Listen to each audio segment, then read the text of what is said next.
Start करने वाले हैं एक टॉपिक जो कि कॉन्सेप्चुअल है and it is important also, reducing and non reducing sugar. What do you mean by reducing? जो रिड्यूस कर सकते मतलब केमिकली उसका मीनिंग क्या है केमिस्ट्री के हिसाब से? Gain of electron. Gain of electron, okay.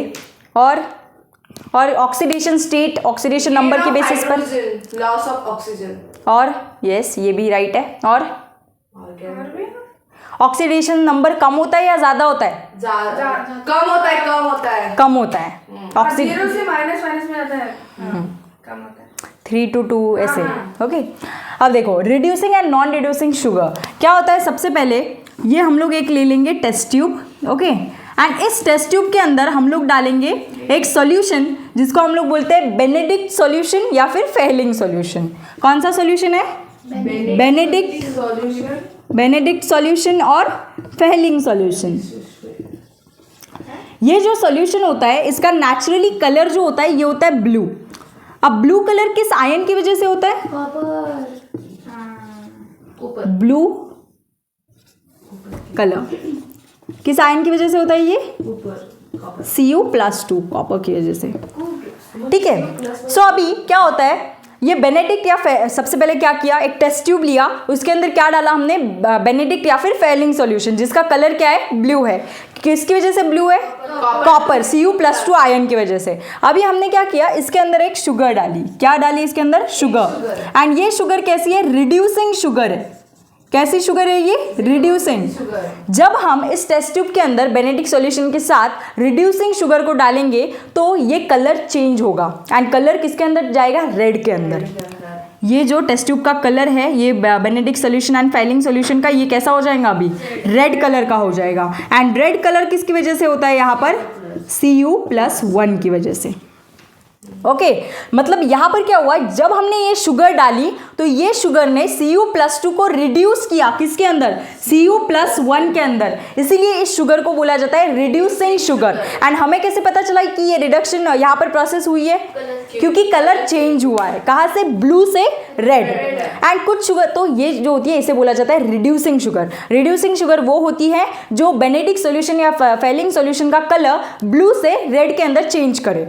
Where as non reducing क्या होगी फिर? जो ब्लू का ब्लू में ही रहने दे, यानी वो शुगर अगर हमने डाली भी होती टेस्ट ट्यूब के अंदर ये सॉल्यूशन कंटेनिंग तो भी कलर चेंज नहीं होता, एज इट इज रहता। क्लियर? अभी यहाँ पर हमें एग्जाम्पल से याद रखना है कि रिड्यूसिंग के अंदर कौन से आते हैं एंड नॉन रिड्यूसिंग के अंदर कौन सी शुगर आती है। ओके, सो रिड्यूसिंग के अंदर आएंगे सारे के सारे मोनोसैकेराइड्स।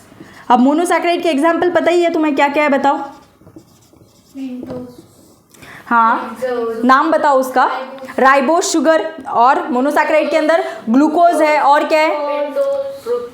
फ्रुक्टोज है, और डीऑक्सीराइबोज। ये सारा क्या है? मोनोसैकेराइड के अंदर आते हैं। सो मोनोसैकेराइड के अंदर जो भी शुगर होंगी वो क्या करेंगी? सॉल्यूशन का कलर चेंज करेगी ब्लू से रेड के अंदर, क्योंकि वहां पर रिडक्शन होता है कॉपर आयन का Cu+2 से Cu+1 के अंदर। ओके, उसके बाद यहाँ पर माल्टोज हमने पढ़ी थी डाइसैकेराइड के अंदर, वो भी इसके अंदर ही आएंगी। माल्टोज यहाँ पर आएंगी, और कौन सी पढ़ी थी? लैक्टोज, ये भी यहाँ पर आएगी।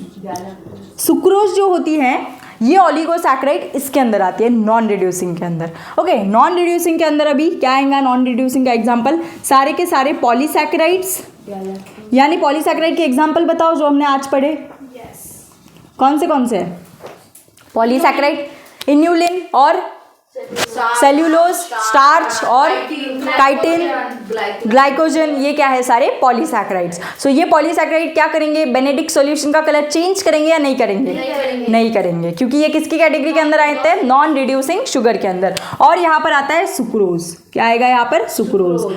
ये प्रीवियस ईयर है, इंपॉर्टेंट है सुक्रोज। ओके, ये क्या करता है? ये भी कलर चेंज नहीं करता। देखो माल्टोज एंड लैक्टोज ये इधर आए रिड्यूसिंग के अंदर, बट सुक्रोज कहाँ पर आया? नॉन रिड्यूसिंग के अंदर। क्लियर है यहाँ पर? सो मैंने क्या किया था, सबसे पहले टेस्ट ट्यूब लिया था, उसके अंदर बेनेडिक्ट या फेहलिंग सॉल्यूशन डाला था एंड उसके अंदर क्या था? उसका कलर कैसा था? ब्लू। क्यों कलर ब्लू था? क्योंकि उसके अंदर Cu+2 था। Cu+2 के अंदर फिर मैंने डाली एक शुगर। अगर वो शुगर रिड्यूसिंग है तो कलर चेंज होगा वो सॉल्यूशन का ब्लू से रेड के अंदर, और अगर वो शुगर नॉन रिड्यूसिंग है तो कलर चेंज नहीं होगा, ब्लू का ब्लू रहेगा एज इट इज। क्लियर है? नोट करो। एंड एग्जांपल्स याद रखना है कि रिड्यूसिंग के अंदर सारे के सारे monosaccharide, maltose and lactose. So disaccharides के अंदर जो माल्टोज लैक्टोज होते हैं वो रिड्यूसिंग के अंदर आते हैं, एंड सुक्रोज जो होता है वो किसके अंदर आता है, नॉन रिड्यूसिंग के अंदर, एंड सारे के सारे पॉलीसैकेराइड्स।